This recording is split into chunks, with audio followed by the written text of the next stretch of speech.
আপনি কার জন্য অপেক্ষা করছেন? আমার হাজবেন্ডের জন্য। আপনার হাজবেন্ড একটা স্টুপিড। এক্সকিউজ মি, আমি আপনাকে ক্ষমা করতে পারি, কিন্তু আপনার হাজবেন্ডকে ক্ষমা করতে পারছি না। আমি কি আপনাকে চিনি?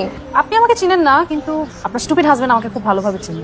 তবে কত খুঁজেছি, আচ্ছা কোথায় উধাও হয়ে গেছে কোনো পাত্তা নেই। আপনার হাজবেন্ড আমার খুব ভালো ফ্রেন্ড, গত 3 বছর ধরে কোনো যোগাযোগ হয়নি, খুঁজে পাইনি। আপনাকে ঠিক চিনতে পারছি না, এটাও আপনাকে দেখিনি। আমাকে তো বিয়ের দাওয়াত দেয়নি, আমাদের যোগাযোগ নেই এখন। আপনাকে আমি কিভাবে চিনি সেটা এখন বলবো না, আপনার স্বামী আসুক তারপর বলবো। আপনার নাম কি? আমার নাম বললে আপনি চিনে ফেলবেন। আপনি আমার নাম শুনেছেন, আপনার হাজবেন্ড আপনাকে বলেছেন শিওর।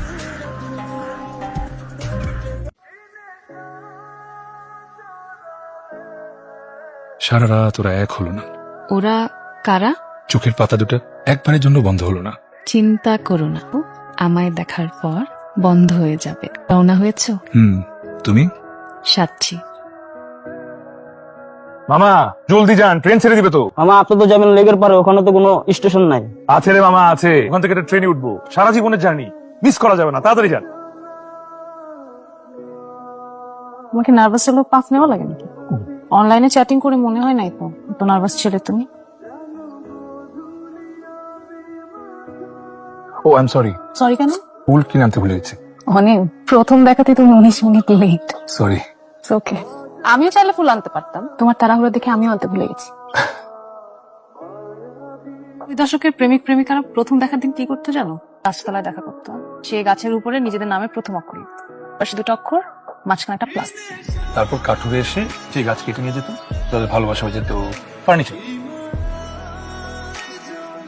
তুমি একটা খুঁতির মোনালিসা রিমি। বিষাদ, বিষাদ। খাব্য করছি না, সত্যি বললাম। সে ব্রুনি তোমার কাছে। এই জন্যই না তোমার কখনো প্রেম হয় নাই। প্রেমিকারে কি কথা শুনতে ভালোবাসে? কখনো কখনো। তাহলে তোমার কপালে দুঃখ আছে রিমি। কেন? কারণ আমি তোমাকে কখনোই মিথ্যা বলবো না। চলো। সবসময় তো তুমি আমাকে বাসায় পৌঁছে দাও, আজকে আমি তোমাকে বাসায় পৌঁছে দিই। পাগল হইছো? তোমার বাসায় পরে তোমাকে বকাঝকা করবে। সমস্যা নেই, বাবাকে বাসায় বলেছি আজকে ফিরতে আমার কুইক।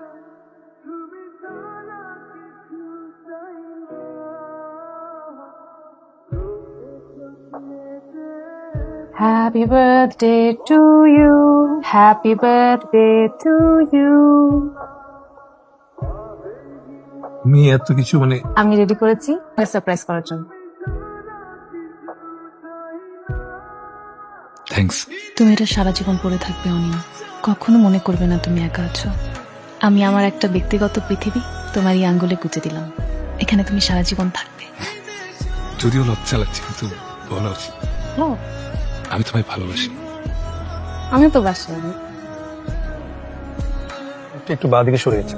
থাকো, সবসময় সবকিছু পারফেক্ট হতে নাই। আগে তো কখনো এমন হয়নি। আগে তো কখনো তুমি আমার আগে আসোনি, আজকে এসছো না। আজকে সবকিছু যখন ব্যতিক্রম হচ্ছে, একটু ব্যতিক্রম হোক। রিমি, তোমার যা বলার আমাকে বলো। তুমি ভেবো না আমি কষ্ট পাবো, কিংবা আমি মনে অনেক আঘাত পাবো। আমাদের প্রথম দেখার দিন হাইফেন দূরত্ব নিয়ে তুমি বলেছিলে মনে হয় রিলেশনশিপে স্পেস থাকাটা জরুরি, তো এতটাও স্পেস থাকা জরুরি না অনেক, যে স্পেসে একজন আরেকজনকে হাত বাড়িয়ে খুঁজেই পাওয়া যায় না। তা আমি তো সবসময় তোমাকে খুঁজে পেয়েছি। আমি পাইনি। গত 3 বছরে তুমি আমার থেকে কতবার দূরত্ব নিয়েছো জানো? 6 বার। তোমার যখন প্রয়োজন হয়েছে তুমি সবসময় আমাকে পাশে পেয়েছো, আমার যখন প্রয়োজন হয়েছে ভেবে দেখেছো তুমি আমার পাশে ছিলে কিনা? কাছে থাকার জন্য সবসময় যে সশরীরে পাশে থাকতে হবে তা তো না। মানুষ তো হাতের আঙ্গুলও থেকে যায়, এমন তুমি আছো আমার আঙ্গুলে লেগে। গত 3 বছরের সম্পর্কে আমি কি তোমার বিরুদ্ধে কখনো কোনো অভিযোগ করেছি? না।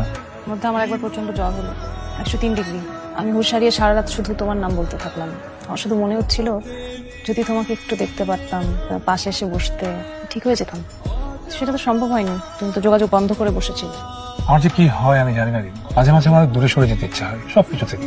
এখানে কোথাও কেউ থাকবে না, এমনকি তুমিও না, অথচ আমি তোমাকে প্রচন্ড ভালোবাসি। আমি জানি, এই জন্যই তো তোমার বিরুদ্ধে আমার কোনো অভিযোগ নেই। তুমি তোমার দেওয়ার সব কথা সবসময় রেখেছো। গত 1 বছরে তুমি আমার মধ্যে কোনো পরিবর্তন লক্ষ্য করেছো? করেছি। কেমন? তুমি সবসময় আগে নিজ থেকে আমাকে ফোন দিতে, গত 1 বছর খুব কম নিজ থেকে ফোন দিয়েছো। কথা বলার পরিমাণ কমেছে, আগের মতো করে হাসো না এখন, আর চোখের নিচে দাগছে। ডার্ক সার্কেলটা গত কয়েক মাসে। ঘুমাতে পারছি না অনিম, আমার একটা সিদ্ধান্ত নিতে হয়েছে। ছেলেটাকে রিমি তুই স্কুলে আছিস কতদিন? এই তো 6 মাস হবে। ভালোই হলো বাচ্চাকে স্কুলে ভর্তি করে। বাই দ্য ওয়ে পরিচয় করে দিচ্ছে, এটা আমার ভাই অভি। হ্যালো। হ্যালো হ্যালো, আসসালামু আলাইকুম। আমি অভি, চিনতে পেরেছেন? পেরেছি। আমার বোনকে আপনার নাম্বারটা আমাকে দেওয়ার পারমিশন দিয়েছেন। পারমিশন দিয়েছি ঠিক আছে, কিন্তু তখন ফোন করার পারমিশন তো দেইনি।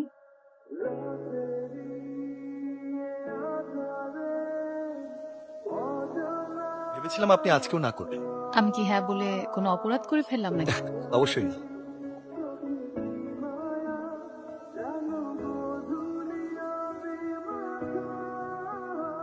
হ্যালো রিমি, তুমি কোথায়?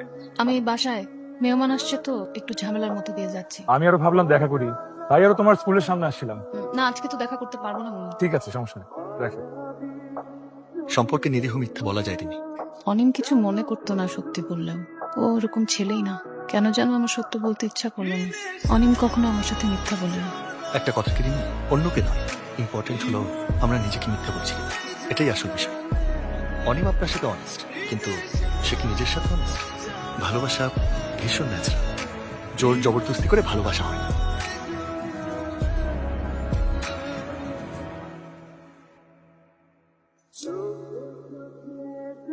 কবি, অভিকে আমি ভালোবেসেছি, ও অন্য কোনো কিছু দেখে না। আমি তোমাকে আর ভালোবাসতে পারছি না। এমন না যে আমি তোমাকে ঘৃণা করি, অপছন্দ করি।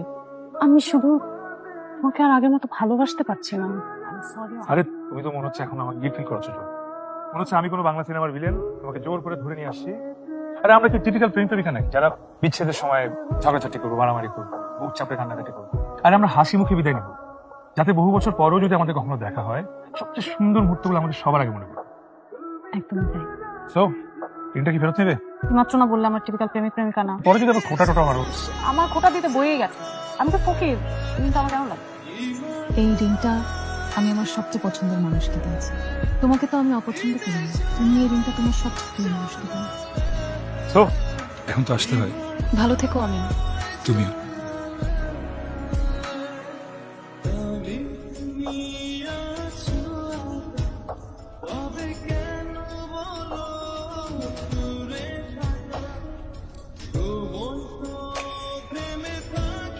সরি, লেট হয়ে গেল, চলো তাড়াতাড়ি। আপু শায়ান। হ্যালো, অসম্ভব। কে উনি? আমি চিনি না, উনি বললেন উনি তোমাকে চেনেন। আপনি শায়ানকে চেনেন না? না, আমার মনে হয় আপনার কথা ভুল হচ্ছে। এটা অনিমের ঋণ। এটা আপনার কাছে কিভাবে আসলো? আপনার নাম রিমি? পৃথিবীটা গোল। আমি জানতাম কখনো না কখনো কোনো একদিন আপনার দেখা পাবো। কোইন্সিডেন্টলি 3 বছর আগে আপনাদের গল্পের অংশ হয়ে গিয়েছিলাম। 3 বছর আগে আমার ঠিকানায় চিঠিটা এসেছিল। এখানে আপনার সব প্রশ্নের উত্তর আছে। প্রিয় অপরিচিত, আমি জানি না আপনি পুরুষ নাকি নারী, আপনার বয়স কত, আপনি দেখতে কেমন। আমি শুধু আপনার ঠিকানাটা জানি। আপনি যখন এই চিঠি পড়বেন তখন আমি বেঁচে নেই। 1 মাস হলো আমার বিচ্ছেদ হয়েছে। রুকুচকাবেন না। প্রেম ভালোবাসার জন্য মরে যাওয়া ঠিক না, জীবন মূল্যবান। তুচ্ছ কারণে মরে যাওয়া একদম ঠিক না, সব আমি জানি। আমি রিমিকে ভালোবাসি। আমাদের খুব সুন্দর একটা বিচ্ছেদ হয়েছে, বুঝলেন? আমার কি মনে হয় জানেন, ভালোবাসা হলো ন্যাচারাল। ভালোবাসা যদি ন্যাচারাল হয়, বিচ্ছেদটা হওয়া উচিত ন্যাচারাল, তাই না? এর সাথে শেষ দেখা করে আসার পর সারা রাস্তা আমার একটুও খারাপ লাগেনি। আমার বুকটা প্রথম কেঁপে উঠলো রাত 11টায়। ঘুম ভেঙে গেল হঠাৎ। দিকে তাকিয়ে আমার বুকটা কেঁপে উঠলো, বুঝলেন? ঠান্ডা লাগা ছাড়াই শ্বাসকষ্ট শুরু হলো আমার। একই ব্যথা বারবার জেগে উঠে দেখতে বুঝলাম আমি আর সামনে পা বাড়াতে পারবো না। আমার পথ বন্ধ। এলাকা ছাড়লাম, যোগাযোগ শেষ। আমি মারা যাবো আজ। মৃত্যু হবে খুব স্বাভাবিক একটা প্রক্রিয়া। আমি গলায় দড়ি দিচ্ছি না, বিষ খাচ্ছি না, ছাদ থেকে লাফ দিচ্ছি না। আমার ঠান্ডা লাগলে শ্বাসকষ্ট হয়, এত বেশি কষ্ট হয় যে ইনহেলার নেওয়ার প্রয়োজন পড়ে। এবং আমি ঠিক করেছি এই শীতের রাতে আজ ছাদে উঠবো এবং উঠে সবার আগে ইনহেলার গুলো ফেলে দেবো। আজ ঠান্ডা পড়ার সম্ভাবনা সবচেয়ে বেশি। চিত হয়ে সাথে শুয়ে থাকবো, কুয়াশায় জমে যাবো, একটু পর মাথা ভারী হয়ে যাবে, শ্বাসকষ্ট হবে, গড়ি খাবো ছাদ জুড়ে, কপালের রগ ফুলে উঠবে, না পেরে পাথরের দেয়ালে আঁচড় কাট।